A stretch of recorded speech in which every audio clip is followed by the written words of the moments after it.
asalaamualeykum wa rahmatullahi taala wa barakaatu. maa ngi leen di siyaare seen taalibe seen ndongo Seydina Jibril Kawsara moo amaat yéen dellu si ak yéen ci yóbbalu bés bi.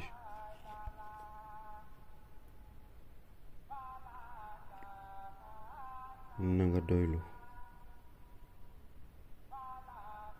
lu la yàlla sédd ci àdduna rekk nga doyloo ko, xam ne loolaay sab cër. ndax nee na boo doyloo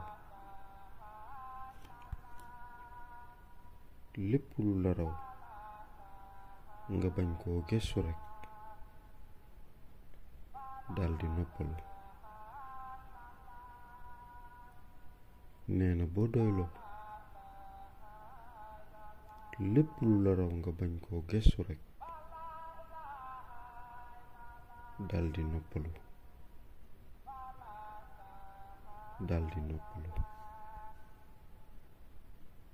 ñoo ngi ko toxalee nag ci téere bu naan Lamiyatul Burxaani.